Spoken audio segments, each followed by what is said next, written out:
আযাব বেনামাজি পাবে না হায় নবীর শাফায়াত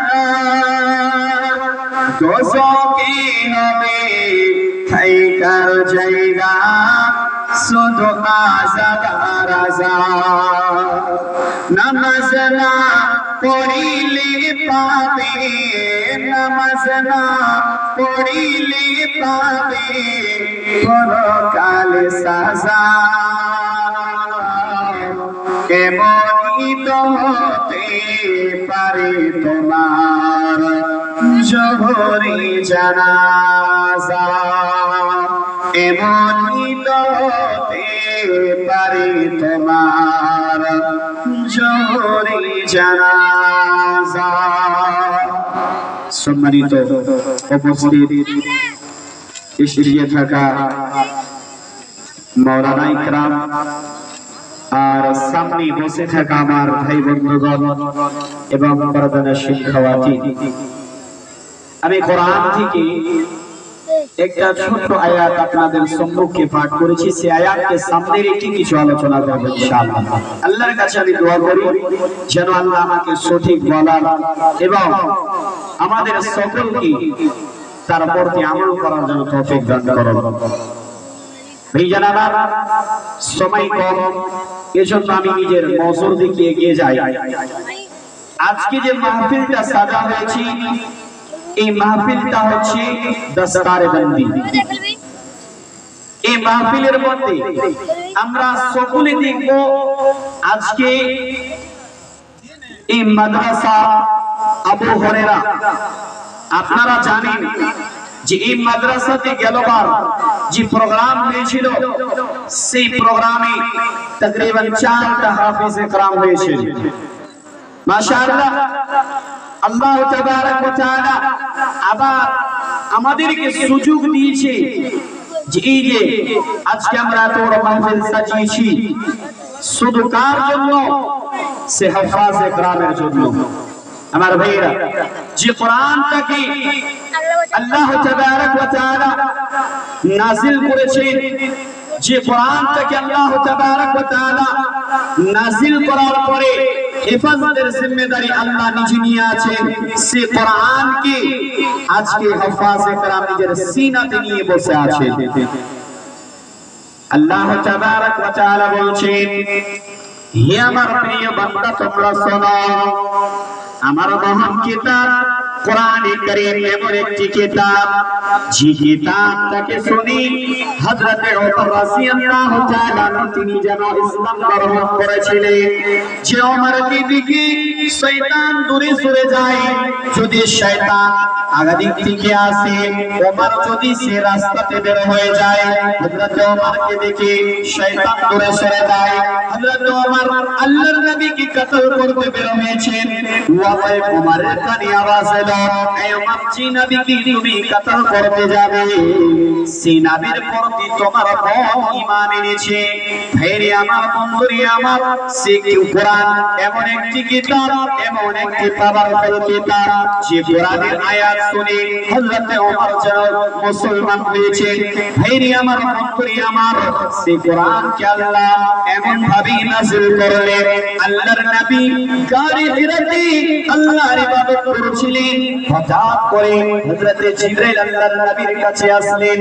আসার পরে বলছেন, নবী গো আপনি পড়ুন। নবীকে বলছেন আপনি পড়ুন। নবীজি বলছেন আমি পড়তে জানি না। আল্লাহর নবীকে 3 বার হযরত জিবরাইল বললেন, বলার পরে বলছে ইকরা, তুমি পড়ো। সর্বপ্রথম নবীকে কি বলা হচ্ছে? ইকরা। এই জায়গায় বোঝার চেষ্টা করবেন, ইকরা মানে নবীকে বলছেন তুমি পড়ো। আজকে আমাদের সমাজে দেখতে পাই সন্তান আমারকে 4 বছর 5 বছর কার হয়ে গিয়েছে, 7 বছর 10 বছর কার হয়ে গিয়েছে, সেদিকে আমরা যাই না। নবীকে আল্লাহ তাবারক ওয়া তাআলা সর্বপ্রথম বলছেন তুমি পড়ো। আর যখন পড়ার নাম নবী কি এসেছে, আমরা সেদিকে যাই না, শুধু দুনিয়া দুনিয়া করে নিজের জিন্দেগি গুজার বাসার করে দিই। জানা না কোরআন কি বলছে? আমি এমন একটি কিতাব যে কিতাবকে আল্লাহ তাবারক ওয়া তাআলা পাহাড়কে দিতে চেয়েছেন, পাহাড় ইনকার করেছে। জমিনকে দিতে চেয়েছেন, জমিন ইনকার করে দিয়েছে। যখন আল্লাহর নবীকে আল্লাহ তাবারক ওয়া তাআলা কোরআনের তওফাটা দিলেন, নবীজি আমার কি করলেন? গ্রহণ করেছেন। নবীকে বলা হচ্ছে তুমি পড়ো, তাহলে যদি নবীকে বলা হয় তুমি পড়ো, তাহলে আমরা কেন সেই দিকে দূরে সরে আছি? কোরআন এমন একটি কিতাব, সেই কিতাবটাকে আল্লাহ তাবারক ওয়া তাআলা এই যে আমাদের সামনে রমজান মাস আসছে, এই রমজান মাসে আল্লাহ সেই কোরআনকে নাযিল করেছেন। আল্লাহ তাবারক ওয়া তাআলা বলেন শাহরু রমাযানাল্লাযী উনজিলা ফীহিল কোরআন। এই কোরআন এমন একটি কিতাব, যে কিতাবকে আল্লাহ রমজান মাসে নাযিল করলেন। তাই আমার বন্ধুরে আমার, আজকে সেই কোরআনের বাণী আমি আপনি দেখতে পাই, আজকে 6টা হাফেজে কোরআন হয়ে আছে। অথচ এই কোরআন এমন একটি কিতাব, যে কিতাবের হেফাজতের জিম্মেদারি আল্লাহ নিজে নিয়ে আছেন। আল্লাহ বলছেন হে আমার প্রিয় বান্দা, আমি দুনিয়াতে 4টি কিতাব নাযিল করলাম, তাওরাত, ইনজিল, জাবর, ওয়াতে। আমি আমার মহান কিতাব পবিত্র কোরআনকে নাযিল করলাম। 3টি কিতাবের হেফাজতের জিম্মেদারি আল্লাহ নেয় নাই, শুধু আল্লাহ বলছেন আমি যে কোরআনকে নাযিল করেছি সেই কোরআনের হেফাজতের জিম্মেদারি আমি আল্লাহ নিজে নিয়ে আছি। যদি বলো কেমন করে? আল্লাহ বলছেন ইন্না নাহনু নাযালনা যিকরা ওয়া ইন্না লাহু লাহাফিজুন। আল্লাহ বলেন কোরআনকে আমি নিজে নাযিল করেছি, এর হেফাজতের জিম্মেদারি আমি আল্লাহ নিজে নিয়ে আছি। এত পাওয়ারফুল কিতাব। আল্লাহ বলছেন বান্দারে আমার, যদি তোমার সন্তান একটা হাফেজে কোরআন হতে পারে, তাহলে আপনি ভাবতে পারেন আপনি কত খুশকিসমত হতে পারবেন। কাল কিয়ামতের ময়দান হবে, সেই ময়দানে আপনার মাথার উপর একটা তাজ রাখা হবে, সোনার তাজ রাখা হবে।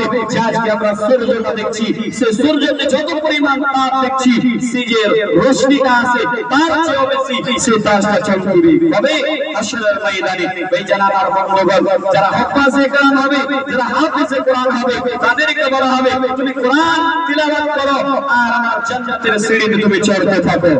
এই যারা আমার বন্ধুগণ, তাদেরকে বলা হবে, যারা হাফেজে কোরআন হবে, তাদেরকে বলা হবে তারা একাই জান্নাতে যাবে না, তাদের সাথে 10 জন লোক এমন রয়েছে যারা তাদেরকে জান্নাতে নিয়ে যাবে।